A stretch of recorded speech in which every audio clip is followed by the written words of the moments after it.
memutus aliran buruk itu. Nggak bisa. Namun agama kita sempurna. Keburukan itu bisa diputuskan. Bahkan kisahnya sangat nyata yang terjadi pada Nabi Ibrahim alaihissalam. Ternyata bukan hanya doa saja. Yang pertama, selain daripada doa, kita juga jangan ikuti jejak orang tua kita yang tidak baik. Jangan. Kalau orang tuanya suka marah-marah, jangan suka marah-marah. Orang tua darah tinggi, marah-marah. Kita ikut-ikutan sifatnya marah-marah. Maka terjadi pula darah tinggi. Itu teman-teman. Ya, makanya jangan suka marah-marah. Nah, jangan ikuti sifat-sifat tidak baik yang dimiliki oleh orang tua kita. Itu salah satu untuk memutusnya. Dan bagaimana jalan pemutusan yang benar-benar putus? Allah berfirman dalam Al-Quran surat Al-Ma'idah ayat 89. Itu cara memutusnya. Satu-satunya cara itu cara memutusnya. So, dasar anak rewel, rewel beneran. Bagaimana cara narik ucapan itu? Pernah nggak kita berpikir? Apakah cukup dengan kita istighfar? Dasar anak kurang ajar beneran. Bagaimana cara memutusnya? Cukupkah dengan istighfar? Kemudian, ketika ditanya, ibu gimana kabarnya? Saya mah gini, sakit-sakitan mulu. Sakit-sakitan mulu. Kulu kalam ad-du'a, akhirnya jadi doa beneran. Sakitnya nggak sembuh-sembuh. Bagaimana cara memutus ucapan itu? Apalagi kalau ucapannya sering bersumpah serapah. Demi Allah. Dikit-dikit demi Allah. Bahkan disebutkan dalam sebuah hadis qudsi disebutkan, ketika anak cucu Adam mengucap kalimat demi Allah, maka seketika malaikat di sekelilingnya tutup telinga. Kenapa? Bagi orang-orang yang dikit-dikit mengucap kalimat demi Allah, bagi orang-orang yang dikit-dikit bersumpah, dikit-dikit mengucap yakin, dikit-dikit mengucap sumpah, dikit-dikit mengucap demi Allah. Allah berfirman dalam Al-Quran surat Al-Imran ayat 77, Allah bersumpah kepada orang yang bersumpah seperti itu. Apa sumpah Allah? Tidak akan diberikan tempat di akhirat. Lantas kita mau kemana kalau kita nggak punya tempat di akhirat? Tidak akan disapa oleh Allah. Tidak akan diperhatikan oleh Allah. Dan yang keempat, tidak akan disucikan oleh Allah. Ngeri nggak teman-teman? Makanya hati-hati dengan sumpah-sumpah yang pernah kita ucapkan. Ngomong dikit, sumpah saya mah. Yakin saya mah. Demi Allah aku mah. Dikit-dikit demi Allah. Dikit-dikit sumpah. Dikit-dikit yakin. Allah bersumpah kepada orang-orang yang suka seperti itu. Apa sumpah Allah? Tidak akan memberikan tempat di akhirat. Silakan buka Al-Quran surat Al-Imran ayat 77. Tidak akan diberikan tempat di akhirat. Kita pulang ke tempat mertua, gak diizinin masuk, gimana perasaannya? Sedihnya luar biasa kan? Kita datang ke undangan pernikahan, sama tuan rumah kita gak diizinin masuk, gimana perasaannya? Lah ini kita pulang ke alam abadi, ke kampung halaman kita, sama Allah gak dikasih tempat, keluar sana. Silakan cari Tuhan selain aku. Silakan keluar dari kolong langitku. So, gimana teman-teman? Coba. Silakan dibuka Al-Quran surat Al-Imran ayat 77. Allah bersumpah kepada orang-orang yang bersumpah. Apa sumpahnya? Tidak akan memberikan tempat di akhirat. Tidak akan disapa oleh Allah. Tidak akan diperhatikan oleh Allah. Dan yang keempat, yang paling menyeramkan. Tidak akan disucikan oleh Allah. Ancaman di akhirat begitu nyata. Bahkan diabadikan dalam Al-Quran. Makanya wajar jika dampak buruknya dalam hidup begitu sulit untuk keluar dari masalah ini. Datangnya penyakit yang gak sembuh-sembuh. Bahkan penyakitnya jadi penyakit keturunan. Orang tuanya diabetes, anaknya diabetes. Orang tuanya hipertensi, anaknya hipertensi. Orang tuanya epilepsi, anaknya juga sama. Orang tuanya punya penyakit gatal, anaknya juga sama. Terjadi penyakit genetik. Bukan hanya itu, penyakitnya gak sembuh-sembuh. Kemudian memiliki masalah kesulitan. Sulit yang tidak ada akhir. Masalah terus datang silih berganti. Cobaan hidup bertubi-tubi. Itu teman-teman. Makanya hati-hati. Hati-hati. Terus apakah kalau kita sudah bertobat Allah tidak akan dimaafkan? Kita bertobat itu Allah maafkan semuanya. Namun kalau kita bersumpah kita harus tetap gugurkan sumpah itu. Karena Allah berfirman. Silakan kembali dibuka Al-Qur'annya surat At-Tahrim ayat 2. Apa sih isinya? Allah memberikan hukum wajib untuk menggugurkan perkara janji dan sumpah. Wajib. Lihat Nabi Ayub ketika minta sembuh kepada Allah. Nabi Ayub mengakui kesalahannya. Nabi Ayub lalu berdoa. Doanya diabadikan dalam Al-Quran. Rabbi anni masani yaduru wa anta arhamur rahimin. Apa kata Allah? Gugurin dulu sumpahmu. Padahal Nabi Ayub seorang nabi. Ketika mengakui kesalahannya, mengakui kesadarannya, lalu ia berdoa meminta kesembuhan oleh Allah. Apa jawaban Allah? Nabi udah minta ampun, kira-kira diampuni nggak sama Allah? Pasti diampuni. Tapi Allah justru malah berfirman, gugurkan dulu sumpahnya.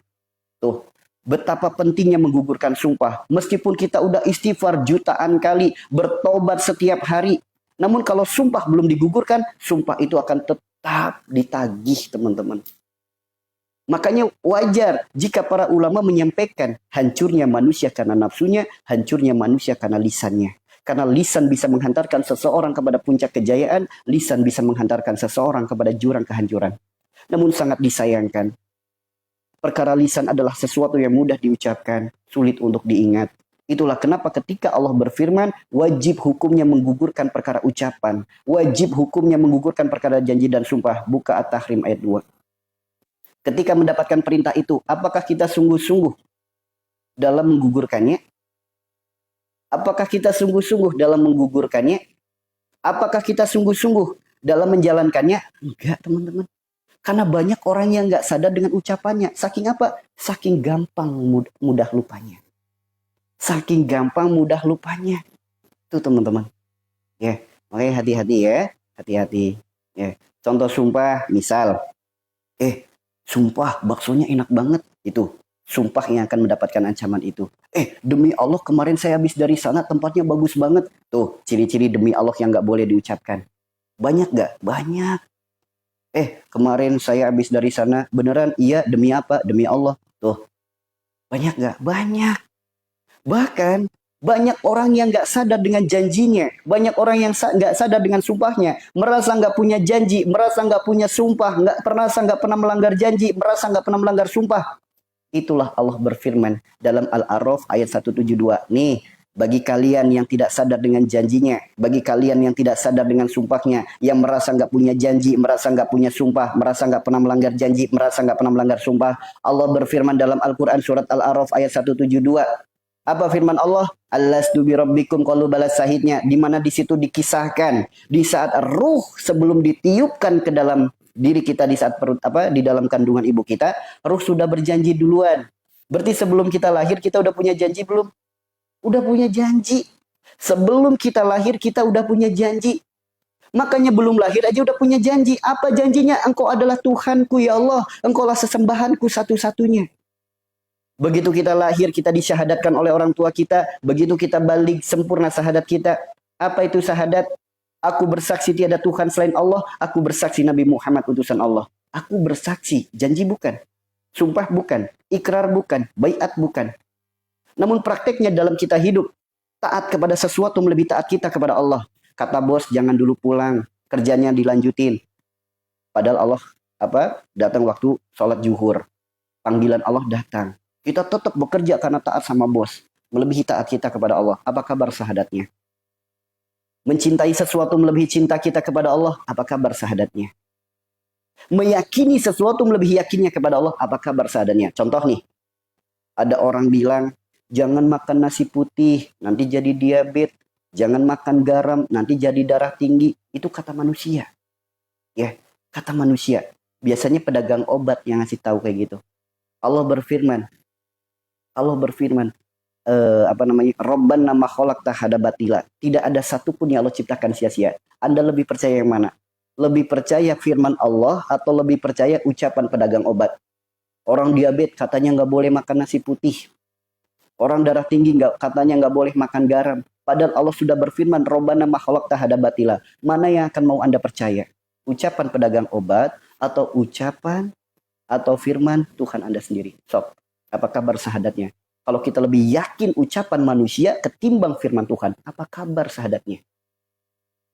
Kemudian, lihat lagi. Sakit nyalahin tempat, sakit nyalahin rumah, sakit nyalahin makanan, sakit nyalahin macam-macam. Padahal Rasulullah sudah bersabda, tidaklah Allah titipkan penyakit, melainkan Allah gugurkan dosa. Barakallah. Tidaklah Allah titipkan penyakit, melainkan Allah gugurkan dosa. Bahkan rasa sakitnya tertusuk duri saja, penyebabnya adalah dosa. Rasulullah ngasih tahu sakit kita itu penyebabnya dosa. Kenapa Anda lebih yakin ucapan orang pintar? Wah, sakit kamu gara-gara kamar mandi kamu yang salah. Gara-gara dapur kamu yang salah. Gara-gara rumah kamu yang salah. Sakit kamu gara-gara makanan ini. Sakit kamu gara-gara pohon itu. Ada nggak yang suka kayak gitu? Apa kabar syahadatnya? Apa kabar sahadatnya? Sok, apa kabar sahadatnya? Yuk, silakan. Apa kabar sahadatnya coba? Renungkan. Allah berfirman, Rabbana ma khalaqta hada batila. Orang masih nuduh nasi penyebab diabetes, garam penyebab hipertensi. Padahal Allah Allah berfirman, tidak ada satupun yang aku ciptakan sia-sia. Kemudian ada lagi orang sakit nyalahin makanan, orang sakit nyalahin orang lain, orang sakit nyalahin tempat, orang sakit nyalahin rumah, orang sakit nyalahin pohon, orang sakit nyalahin jembatan, orang sakit nyalahin gunung. Padahal Rasulullah sudah bersabda, tidaklah Allah titipkan penyakit, melainkan Allah gugurkan dosa. Barakallah ta'ala. Penyebabnya dosa. Kenapa Anda lebih percaya? Katanya dari tempat ini, katanya dari sini, katanya dari situ. Apa kabar sahadatnya? Banyak gak janji dan sumpah yang sudah kita langgar? Banyak sekali teman-teman. Banyak sekali janji dan sumpah yang sudah kita langgar itu banyak sekali. Lihat, begitu kita tumbuh menjadi anak-anak, main layangan. Layangan kita putus. Tadi layangan saya putus. Beneran? Iya. Demi apa? Seketika nggak jawabnya demi Allah. Ayo. Ternyata ucapan-ucapan seperti itu dapat ancaman dalam Al-Imran ayat 77. Ya. Oke? Oke? Kemudian yang ketiga, begitu kita sekolah, ingat, begitu kita sekolah, kuliah, kemudian kita bekerja, saat kita masuk pekerjaan, di saat kita masuk perusahaan, dikasih selembar kertas oleh pihak HRD, apa isinya? Perjanjian kerja. Siap bekerja disiplin waktu, siap bekerja sepenuh hati, siap bekerja di posisi manapun. Prakteknya dalam bekerja, perjanjian kerja ditaati semua enggak? Enggak kan? Banyak nggak perjanjian kerja yang dilanggar? Banyak. Ketika berjanji, tanda tangan, siap disiplin waktu, banyak terlambat, pulang lebih awal. Yuk. Kemudian siap ditempatkan di posisi manapun, giliran dipindah, ngedumel, nggak terima. Yuk. Banyak nggak janji dan sumpah yang udah dilanggar? Banyak sekali. Baik yang terucap maupun tertulis banyak sekali teman-teman. Makanya wajar gaji tetap dapat, halal, berkah nggak? Ngumpulin, nabung dikit-dikit untuk membeli sesuatu untuk apa yang diharapkan. Ternyata apa? Habis buat berobat, habis kena musibah. Ini ciri-ciri rizki tidak berkah. Ngumpulin banyak, ternyata habisnya kena musibah. Ternyata habisnya buat berobat. Ini ciri-ciri rizki yang kurang berkah. Habisnya untuk perkara-perkara seperti itu. Ini ciri-cirinya. Maka coba renungkan. Pernah nggak kita ngumpulin duit banyak, kita nabung semampu kita, ternyata begitu tabungannya udah mulai banyak, ternyata habis buat berobat. Ternyata habis terkena musibah. Itu ciri-ciri tidak berkah. Ya, bahkan lucunya lagi, bangga. Kemarin saya kalau berobat habis sekian ratus juta. Kok bangga?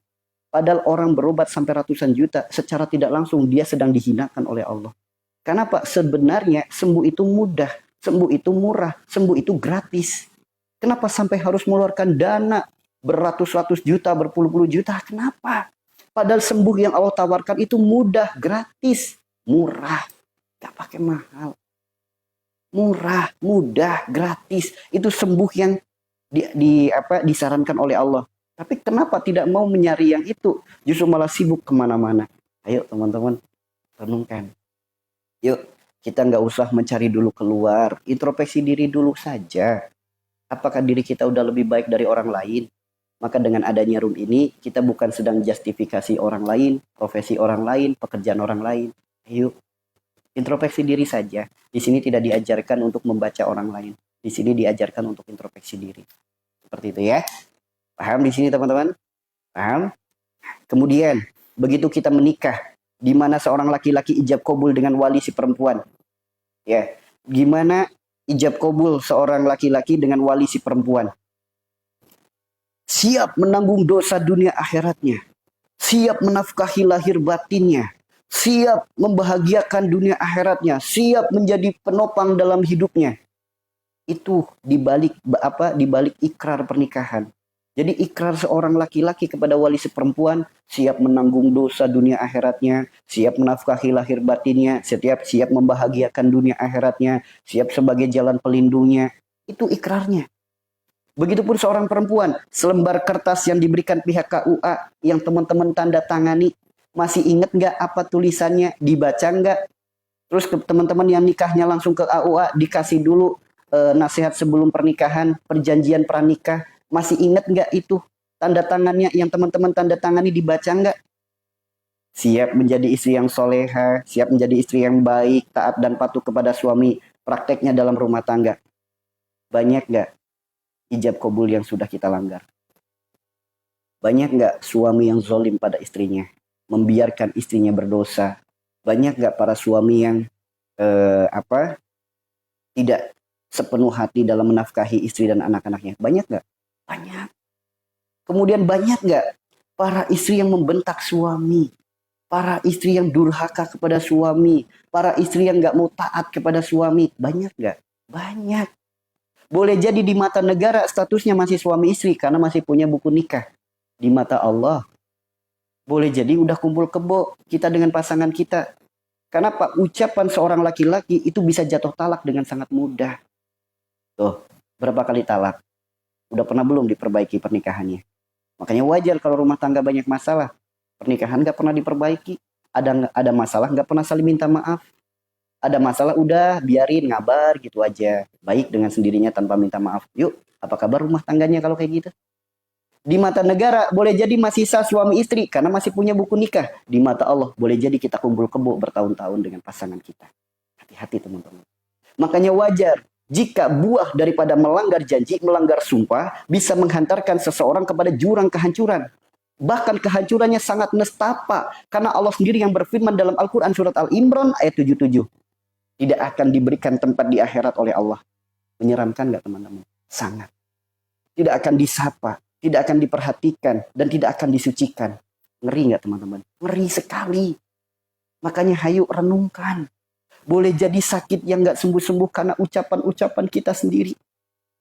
Boleh jadi adanya penyakit yang terus kita alami. Boleh jadi karena ucapan kita sendiri. Karena sumpah kita sendiri. Boleh jadi adanya sulit dalam hidup. Sempitnya dalam hidup. Sedihnya dalam hidup. Sengsaranya dalam hidup. Masalah terus datang silih berganti. Cobaan terus bertubi-tubi. Boleh jadi itu semua penyebabnya dari lisan kita sendiri. Karena adanya sakit, sulit, sempit, sedih, sengsara. Penyebabnya adalah dosa. Jika dosa itu karena maksiat, kita masih ingat dengan maksiat kita. Jika dosa itu karena kezoliman, kita ingat kezoliman kita. Kita ingat kemusyrikan kita. Kita ingat dosa-dosa riba kita. Tapi kalau ada dosa buah dari ucapan, apakah masih ingat dengan ucapan yang mana? Renungkan teman-teman. Ketika ada dosa, ternyata penyebabnya dari ucapan. Bahkan Allah berfirman wajib hukumnya untuk menggugurkannya. Apakah kita ingat dengan ucapan yang mana? Padahal Islam mengajarkan kesadaran. Kenapa Allah perintahkan wajib? Kenapa belum juga sadar? Tapi pengennya hidup bahagia. Pengennya hidup seperti orang-orang yang seperti nggak punya hutang, bahagia, segala tercukupi, segala terpenuhi. Tapi ketika Allah berfirman, wajib hukumnya gugurkan sumpahmu, wajib gugurkan janjimu, gugurkan ucapanmu, kenapa nggak digugur? Yuk, maka segera gugurkan. Selagi ruh masih ada, ayo, masih ada kesempatan untuk kita memperbaiki. Orang tua macam apa yang tega mewariskan penyakit kepada anaknya? Orang tua macam apa yang tega mewariskan penyakit kepada anak-anaknya? Orang tua macam apa yang seperti itu? Ayo, putuskan semuanya. Putuskan semuanya. Gugurkan semuanya. Bagaimana cara menggugurkannya? Bagaimana cara memutusnya? Islam adalah agama yang sempurna. Tidak ada satupun masalah tanpa solusi dalam agama kita. Semua masalah, bahkan tidak terpecahkan. Penyakit yang tidak terpecahkan masalahnya dalam medis, ternyata agama kita sudah mengajarkannya. Masalah yang tidak terpecahkan dalam hukum negara, ternyata agama kita sudah punya caranya. Maka indah kalau hidup sesuai dengan Al-Quran dan Sunnah. Baik kata Al-Quran kita kerjakan, jangan kata Al-Quran kita tinggalkan. Al-Quran sangat indah. Firman Allah sangat indah. Agama kita sangat sempurna. Islam itu indah, teman-teman. Allah berfirman dalam Al-Quran, surat Al-Ma'idah, ayat 89.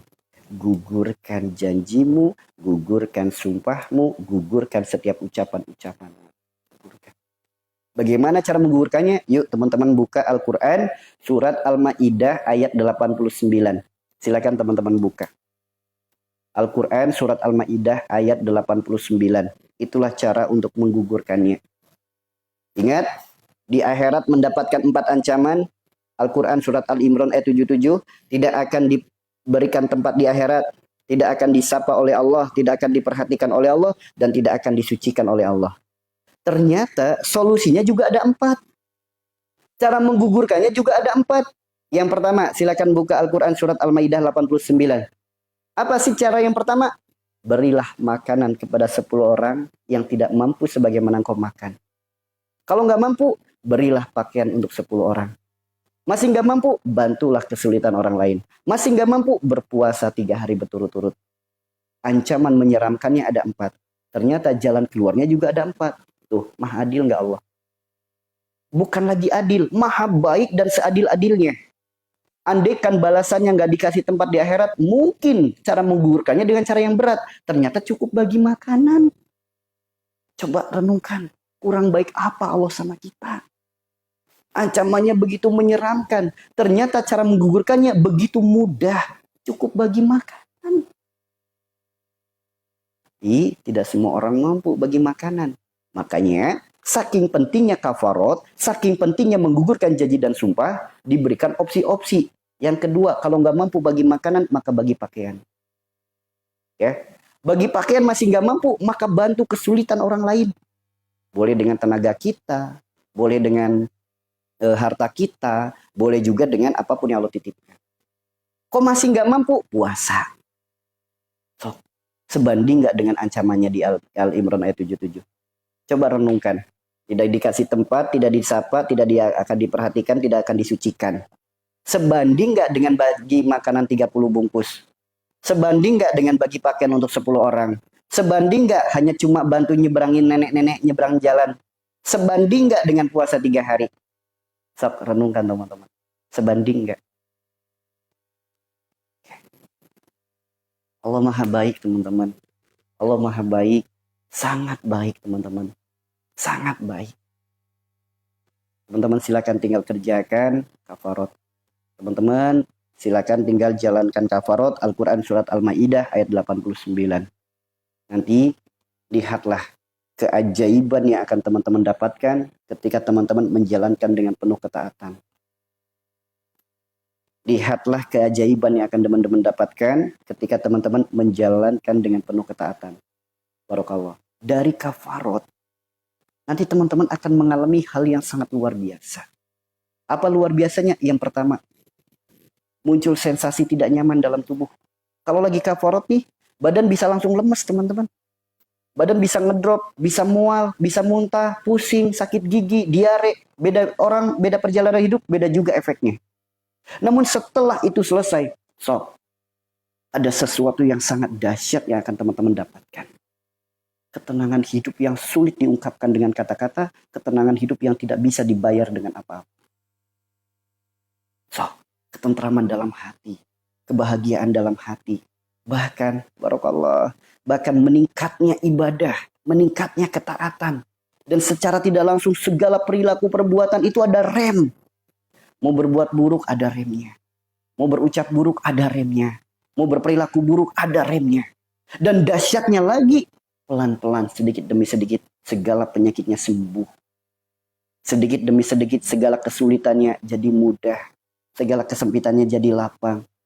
Karena Allah titipkan masalah itu, tugas kita bukan menyelesaikan masalahnya. Tugas kita, yuk perbaiki penyebabnya. Masalah tidak akan selesai tanpa pertolongan Allah. Mati-matian kita, pontang-panting kita, berusaha semampu kita, tidak akan mungkin menyelesaikan masalah kita. Tidak akan mungkin bisa tanpa ada pertolongan Allah. Yuk, saya tanya teman-teman yang ada di room ini, teman-teman yang mungkin sebelumnya udah pernah mendengar tentang kafarot, saya tanya teman-teman, teman-teman saat berkafarot lemes nggak badannya? Teman-teman saat berkafarot ada nggak yang demam? Teman-teman saat berkafarot ada nggak yang diare? Kepalanya pusing, badan lemes, nggak karuan rasanya. Saat berkafarot ada nggak yang ngalamin kayak gitu? Ada nggak yang ngalamin kayak gitu? Lemes nggak badannya? Lemes nggak karuan? Lemes sekali teman-teman. Namun setelah berkafarot teman-teman, setelah berkafarat? Kecanduan nggak pengen kafarat lagi? Setelah berkafarat, kecanduan nggak pengen kafarat lagi? Ya, pengen kafarat lagi. Kenapa? Mengalami ketenangan hati yang sulit diungkapkan dengan kata-kata. Merasakan kebahagiaan yang sangat luar biasa. Merasakan ketentraman hidup yang sangat luar biasa. Bahkan jalan keluar terbaik dari permasalahan hidup yang ada. Jalan sembuh terbaik dari segala penyakit yang dirasa. Dahsyat itu kafarat, teman-teman. Dahsyat sekali kafarat itu. Dan lihat, saat berkafarat nggak mudah. Kenapa nggak mudah? Renungkan, teman-teman. Kita punya baju yang kita pakai kotor, terkena najis. Boleh nggak dipakai untuk sholat? Nggak boleh kan? Harus dicuci dulu, harus dibersihkan dulu untuk dipakai sholat. Menghadap kepada Allah tuh harus dicuci dulu baju yang kotor. Renungkan, bagaimana diri kita sang pendosa, yang berlumuran dengan dosa, yang tiap hari mengotori diri dengan dosa. Kita ingin pulang kepada Rabb yang Maha Suci, emang nggak dibersihin dulu? Emang nunggu di akhirat dibersihinnya? Segala ketaatan yang kita lakukan di dalam dunia itu sebagai jalan pembersihan juga. Makanya wajar kita akan ngalamin pembersihan sebagaimana baju dibersihin.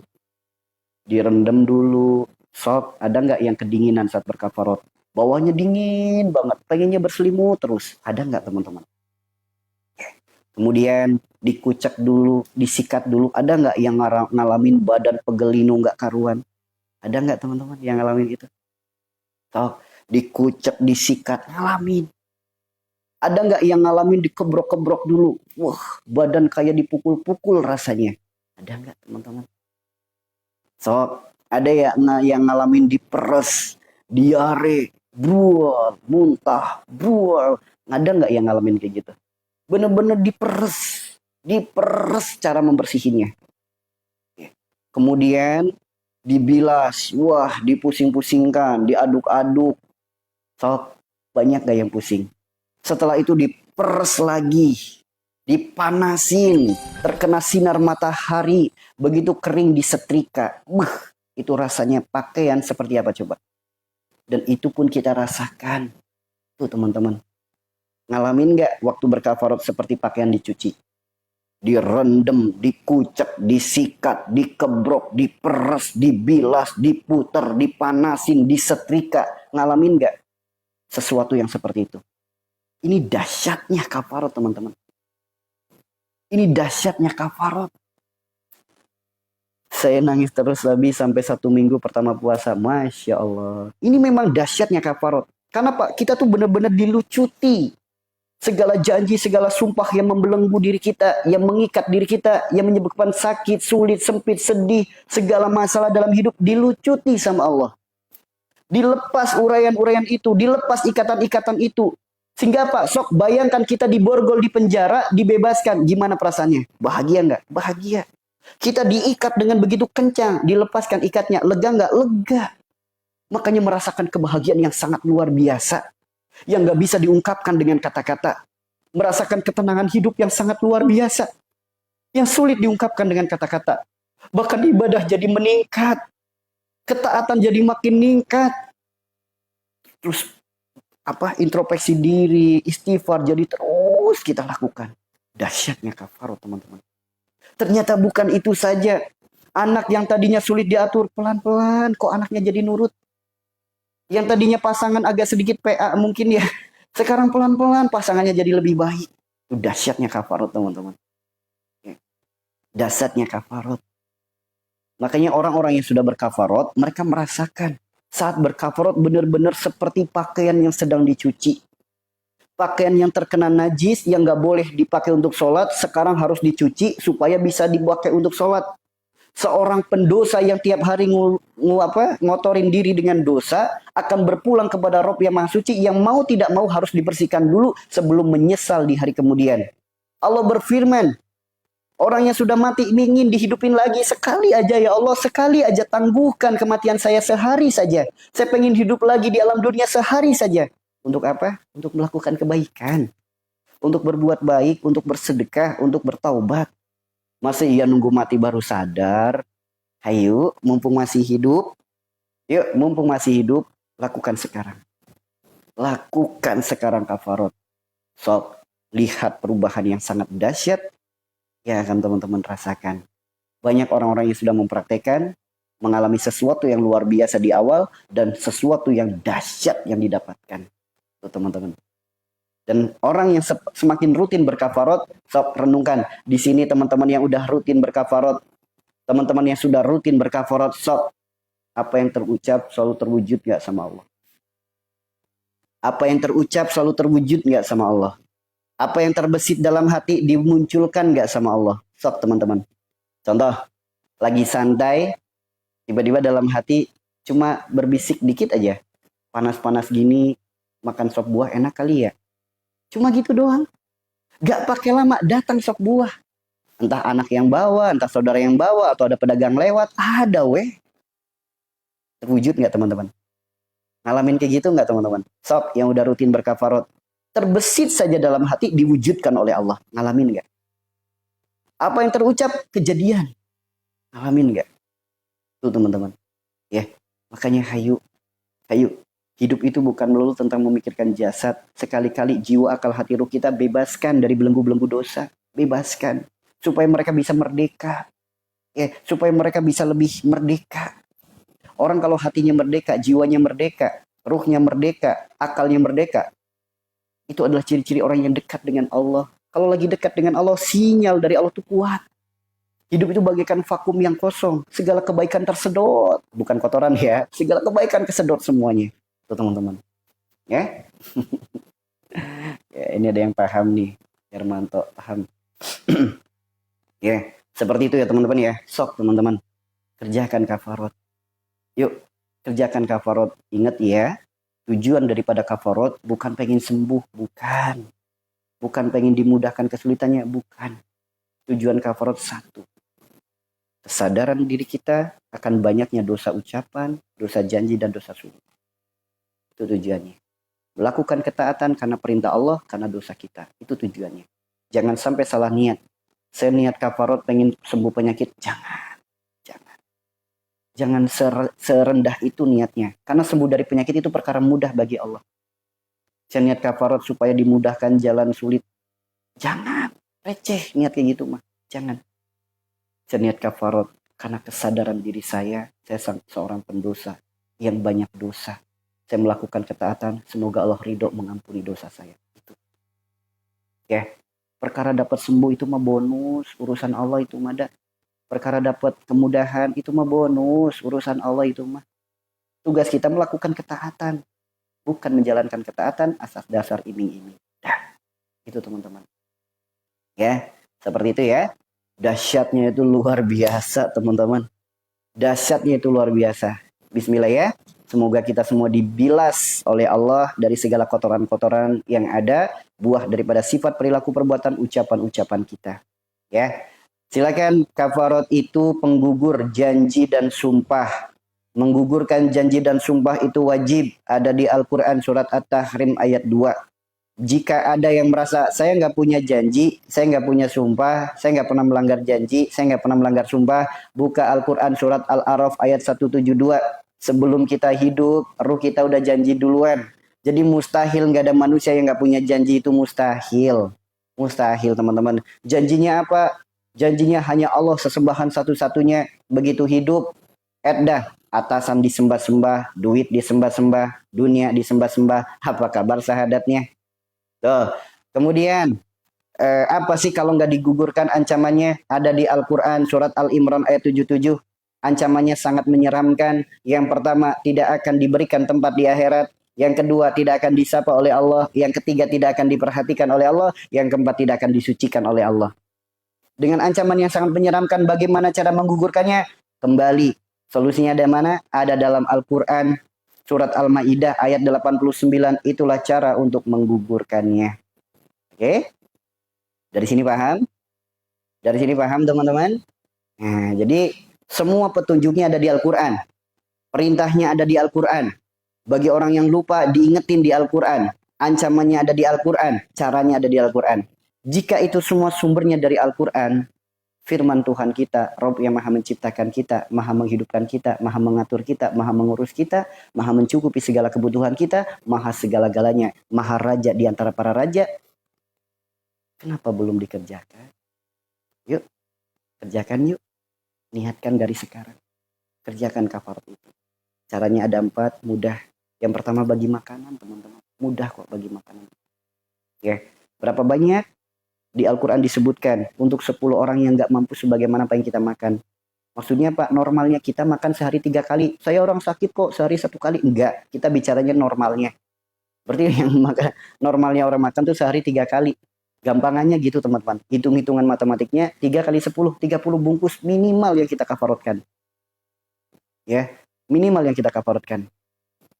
Oke, yang kedua. Kalau nggak mampu bagi makanan, bagilah pakaian untuk 10 orang. Apakah harus baru? Bekas juga nggak apa-apa, selagi masih layak pakai. Pakai kerudung doang boleh? Boleh. Sarung doang boleh? Boleh. Kemudian baju, kaos, segala macam boleh? Boleh. Yang penting layak pakai dan menutup aurat. Yang ketiga, bagaimana cara mengurukannya kalau nggak mampu lagi? Bantu kesulitan orang lain. Ya, bantu kesulitan orang lain. Tinggal bantu aja kesulitan orang lain. Oke?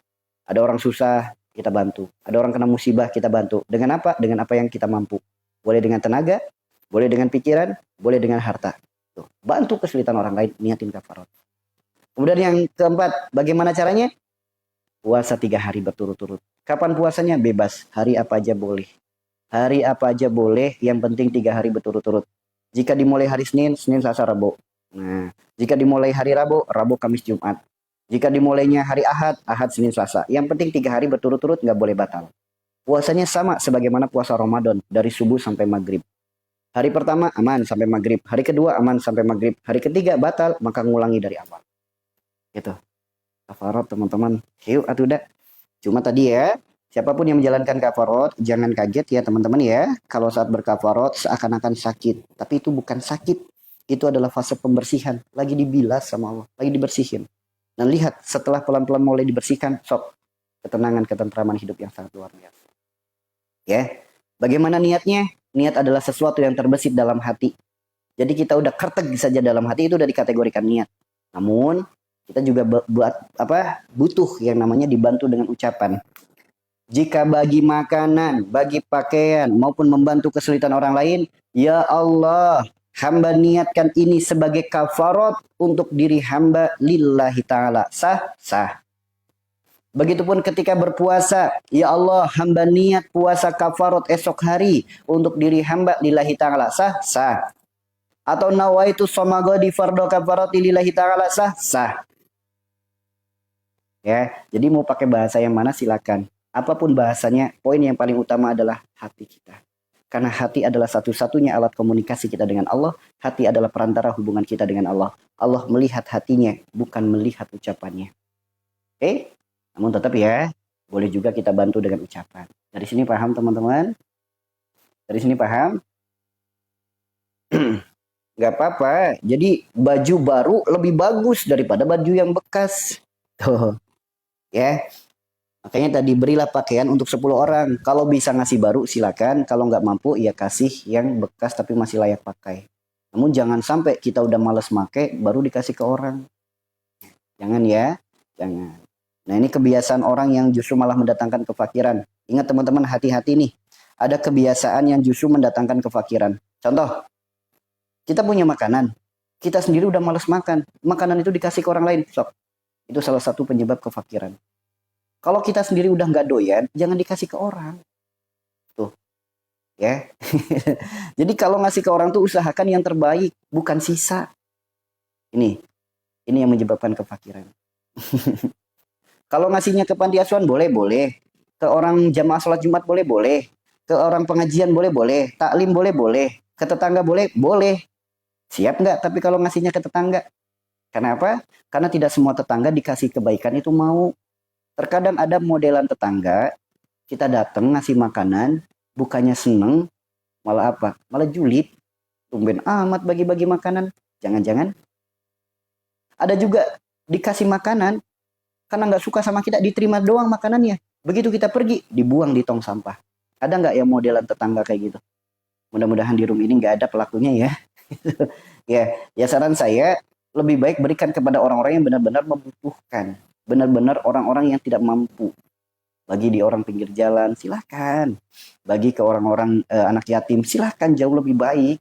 Berikan ke jamaah sholat Jumat, lebih baik. Bagikan orang-orang yang tukang ojek dan lain sebagainya, jauh lebih baik daripada niat kita baik ke tetangga tapi justru malah menjadikan dosa. Bukan kita yang dosa, dia yang dosa. Kan kasihan. Ya, kan kasihan. Jangan kayak gitu. Tumben amat bagi-bagi makanan. Jangan-jangan dah niat baik diprasangkai buruk. Dia yang dosa, bukan kita yang kasihan, dia yang kasihan. Ya, makanya jangan membuka gerbang dosa untuk tetangga, ya. Jangan buka gerbang dosa untuk tetangga. Kemudian dikasih makanan, bukannya bersyukur, makanan kayak gini dibagiin, langsung buang tong sampah. Nauzubillah ya. Model-modelan tetangga kayak gitu tuh kasihan. Ya, kasihan. Orang-orang seperti itu kasihan. Apa kasihannya? Sulit. Kelak dapat syafaatnya tuh sulit. Kenapa? Menciderai umat Rasulullah. Umat Rasulullah tuh sering bersilaturahim. Umat Rasulullah tuh mencintai silaturahim. Ketika ada orang yang tidak suka bersilaturahim, tidak suka berhubungan baik dengan tetangga, itu bukan itu bukan umatku, kata Rasulullah. Makanya apa? Nggak dapat syafaat, kan kasihan orang-orang kayak gitu. Makanya jangan sampai kita kayak gitu. Oke? Jangan sampai kita kayak gitu. Justru malah kita pelakunya. Nauzubillah, teman-teman. Jangan sampai ya, Dek ya. Jangan. Ya, seperti itu ya. Dari sini paham, teman-teman? Dari sini paham? Ya, bismillah, silakan kerjakan kafarat. Petunjuknya semuanya ada di Al-Qur'an. Petunjuknya semua ada di Al-Qur'an. Niat itu sesuatu yang terbesit di hati ya, teman-teman ya. Teman-teman mau diucapkan, gak diucapkan boleh. Diucapkan silakan, jauh lebih baik supaya lebih mantap. Ya Allah, saya niatkan kafarat. Saya niatkan ini sebagai kafarat untuk diri hamba. Sah nggak? Sah. Atau nawaitu soma godi fardo kafarati lillahi ta'ala, sah nggak? Sah. Udah, teman-teman sukanya yang mana? Mau pakai bahasa sendiri, mau pakai bahasa Arab, sama saja. Sama saja. Yang penting hatinya, yang penting hatinya niat tuh benar-benar lurus, kuat. Jangan sampai niat kafarat pengen sembuh penyakit. Jangan. Saya sarankan gak usah kerjakan kafarat kalau niatnya kayak gitu. Apalagi niat kafarat supaya dapat kemudahan dari yang sulit. Jangan. Kenapa? Khawatirnya ketika kenyataan tak seindah harapan, Anda menyesal dengan jalan ketaatan, maka hilang semua kebaikan itu. Khawatirnya itu. Sob, kata ulama ini, zikir sekian kali, nanti akan dapat seperti ini. Hutang jadi lunas. Namun ketika kenyataan tak seindah harapan, akhirnya yang disalahkan apa? Zikirnya jadi nggak yakin. Tuh. Ya, makanya yuk belajar luruskan niat dalam segala ibadah-ibadah yang kita lakukan. Apalagi ketaatan yang kita lakukan. Luruskan segala niat. Bukankah kita sama-sama sudah berucap, inna sholati wa nusuki wa mayyahya wa mamati lillahi rabbil alamin? Kenapa masih mengejar dunia? Katanya hidup matinya karena Allah, untuk Allah. Ya, kenapa perkara ibadah saja masih mengejar dunia? Gambarannya gini, teman-teman. Allah ini sumbernya cahaya. Ini kita. Nah, ketika kita terkena cahaya, otomatis di belakang kita ada bayang-bayang. Kalau yang kita kejar bayang-bayang, yang ada kita akan semakin jauh dengan cahaya. Padahal baik itu, zikirnya, wiridnya baik, sholawatannya bagus. Namun dikejarnya dunia, maka lama-kelamaan kita akan semakin jauh dari Allah. Itu, teman-teman. Namun kalau yang kita kejar adalah sumbernya cahaya, mau tidak mau bayang-bayang itu akan ngikutin. Maka berzikirlah kamu. Sampai engkau lupa untuk meminta, Allah akan berikan kepadamu apa yang orang lain minta. Tuh, teman-teman. Ya, seperti itu. Makanya niat ibadah segala sesuatu, luruskan niat karena Allah dan untuk Allah. Kejar sumbernya cahaya. Bukan karena bayang-bayangnya yang kita kejar. Kalau bayang-bayangnya yang kita kejar, semakin jauh kita dari cahaya Allah, semakin jauh kita dari kebaikan. Tuh. Ya, justru yang kalau kita kejar adalah sumbernya cahaya karena Allah dan untuk Allah, mau tidak mau bayang-bayang itu akan ngikutin diri kita. Maka kita sering mendengar, kejar dunia akhirat tertinggal, kejar akhirat dunia ngikutin. Gitu, teman-teman. Paham di sini? Ya, segala apapun ibadah. Gampangannya gini deh. Salat duha biar rezeki lancar. Yuk, sekarang dirubah niatnya. Salat duha karena ketaatan kepada Allah. Perkara rezeki lancar, urusan Allah. Ya, gitu aja. Ibadahnya lanjutin. Wiridnya, zikirnya, salawatan, apapun namanya, apapun jenisnya, silakan lanjutin. Kuncinya satu, luruskan niat karena Allah dan untuk Allah. Kejarlah sumber cahayanya. Mau tidak mau bayangan itu akan ngikutin. Kalau yang kita kejar bayang-bayangnya, belum tentu dapat. Jauh dari Allah, iya. Bahkan gini teman-teman, ya, bahkan gini teman-teman. Ini yang jarang dipahami oleh beberapa pendakwah, ulama, ustadz, maupun kiai. Seneng sekali ngasih amalan-amalan ke umat, senang sekali. Wirid ini sekian kali, Anda akan dijauhkan dari kesulitan, Anda akan dijauhkan dari hutang, akan disembuhkan segala penyakit. Banyak nggak yang kayak gitu? Banyak. Namun tidak mengajarkan bagaimana lurusnya niat dalam ibadah. Sehingga apa? Apa yang kita tuntut, saat itu kan kita lagi nuntut ilmu, kita mendapatkan ilmu. Ketika ilmu itu akan berpisah dengan jasad kita, ilmu itu akan menuntut diri kita. Apa ciri-cirinya? Sulit sekaratul mautnya. Ini yang gak dipahami oleh banyak orang. Kenapa? Karena kami berdakwah lewat naungan sebuah majelis. Majelis kami dakwahnya lewat jalan pengobatan pertolongan. Bukan dakwah di mimbar-mimbar, bukan dakwah di panggung-panggung. Dakwah kami lewat jalan pengobatan, lewat jalan pertolongan. Sehingga kami sering sekali menghadapi sebuah masalah tentang kehidupan, baik dalam segi kehidupan, penghidupan, penyakit, rumah tangga, dan lain sebagainya. Setiap hari itu yang kami hadapi. Kasus-kasus itu yang kami hadapi.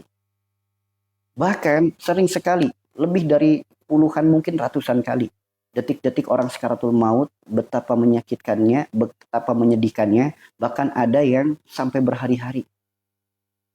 Sehingga tidak sedikit anak-anaknya justru malah berprasangka buruk. Jangan-jangan bapak saya punya pegangan. Ada lagi yang berprasangka buruk. Jangan-jangan sakit bapak saya gara-gara orang lain. Tuh, prasangka buruk kita kepada calon mayit akan mempersulit sakaratul mautnya. Maka ketika melihat orang sakaratul maut, doakan kebaikan. Bukan berprasangka-prasangka buruk. Karena prasangka buruk kita kepada si orang tersebut mempersulit sakaratul mautnya. Mempersakit sakaratul mautnya. Makanya ketika kami dihadapkan hal seperti itu, orangnya baik padahal. Tapi melihat sakaratul mautnya sangat menyeramkan, teman-teman. Nah, ketika keluarganya udah bingung, ke rumah sakit juga bahasanya bukan medis ya solusinya. Akhirnya singkat cerita kami diundanglah ke sana. Begitu kami datang melihat, Masya Allah. Begitu kan sama ya, dalam agama kita itu, ulama-ulama kita tuh selalu mengajarkan diagnosa sebelum memvonis. Jadi kita diagnosa dulu, kita pelajari dulu nih sakitnya kayak gini, menurut cerita istrinya, menurut cerita anaknya, menurut cerita tetangganya seperti ini. Ini alat diagnosa yang diajarkan oleh agama kita. Kalau medis namanya diagnosa. Jadi kita pelajari dulu masalahnya. Baru kita jatuhkan vonisnya. Jangan belum apa-apa main prasangka buruk, divonis duluan. Wah punya pegangan, wah punya jimat, wah punya ini, punya itu, wah gara-gara santet. Nah ini yang dosa teman-teman. Nah, kita harus bijaksana dulu. Yuk, pelajari dulu. Nah, kemudian ternyata begitu kita cari nih silsilah penyakit dan lain sebagainya, ternyata ketemunya satu, teman-teman. Banyak sakaratul maut itu sulit gara-garanya apa? Amalan. Hati-hati dengan amalan, teman. Amalan itu contoh apa? Zikir ini sekian ribu kali pengen dapat ini, itu amalan. Sholawat ini sekian kali rezeki lancar, hutang lunas, ini amalan, teman-teman. Zikirnya mau ribuan kali, silakan. Sholawatan jenis apapun mau jutaan kali, silakan. Luruskan niat karena Allah dan untuk Allah. Jangan kejar bayang-bayang, kejarlah sumber cahaya. Supaya apa yang kita lakukan bukan amalan. Amal yang kena senantiasa jadi ilmu, ilmu yang menuntut diri kita. Karena ketika kita melakukan sebuah amalan, karena kita belajar, kita menuntut ilmu, kita mendapatkan dari orang lain. Kemudian kita menjalankan, itu namanya menuntut ilmu. Nah, ada kalanya ilmu menuntut kita. Kamu pakai aku untuk apa? Kamu pakai aku untuk mengejar dunia. Kamu pakai aku untuk kejar bayang-bayang. Aku tidak berlaku apapun untukmu. Apapun yang kamu sudah pelajari, aku minta pertanggungjawaban. Ayo. Makanya gitu, banyak orang sakaratul maut sulit, justru penyebab utamanya adalah amalan. Mungkin ini yang tidak dialami oleh kalangan pendakwah yang lain. Ustadz yang lain, kiai, ajengan, ulama-ulama yang lain. Mungkin ini yang tidak dipelajari. Karena apa? Ulama, ustadz, kiai itu sebagaimana dokter punya spesialisnya masing-masing. Ya, ada dokter spesialis mata, ada dokter spesialis kandungan. Begitupun ulama, ada spesialis Quran hadis, ada spesialis baca tulis Al-Quran, ada yang tentang ilmu zikir dan sholawat, ada juga ilmu fikih Al-Quran dan hadis, ada juga ilmu pengobatan. Orang sakit mata konsultasi dokter kandungan nggak nyambung. Dokter kandungan memberikan saran untuk sehat mata nggak nyambung. Ya, nggak nyambung. Begitupun ulama, sama. Ustadz pun sama. Mau nanya baca tulis Al-Quran, nanya kepada ustadz yang dakwahnya lewat pengobatan. Ya, nggak nyambung, teman-teman. Ya, kita harus paham seperti itu ya. Ya, gini teman-teman, mohon disimak baik-baik ya. Tolong disimak baik-baik. Bukan zikir ribuan kali yang salah. Bukan sholawat Jibril, sholawat apapun namanya ribuan kali yang salah. Bukan itu. Saya hanya mengingatkan, luruskan niat. Bukan sholawatannya yang salah. Sekali lagi ya, saya klarifikasi bagi teman-teman yang mungkin masih gagal paham. Bukan sholawatannya yang salah. Teman-teman mau sholawat Jibril ke, sholawat Adit nih ke, apapun sholawatannya. Mau ribuan kali, jutaan kali, silakan. Luruskan niatnya. Ya, dari sini paham, luruskan niatnya. Karena Allah dan untuk Allah. Yang kita kejar adalah sumber cahaya. Jangan niatin sholawat, niatin zikir karena mengejar bayang-bayang. Paham di sini? Jadi mau apapun jenis sholawatannya silakan. Silakan. Saya hanya mengingatkan luruskan niat. Luruskan niat. Zikir ini rezeki lancar, jangan. Zikir ini hutang lunas, jangan.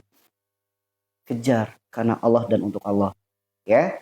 Dari sini paham ya? Saya bukan sedang menyalahkan orang nggak boleh zikir, nggak boleh sholawat. Bukan. Zikir apapun ribuan kali silakan. Sholawat apapun jenisnya ratusan jutaan kali silakan.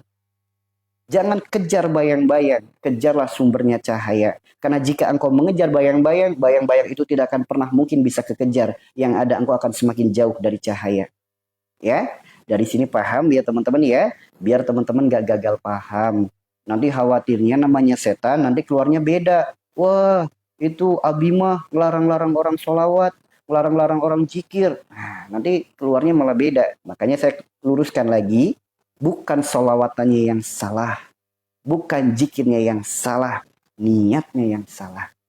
Mau zikir apapun, silakan. Sholawat apapun, niatkan. Karena Allah dan untuk Allah. Ya. Niat karena Allah dan untuk Allah. Gitu ya.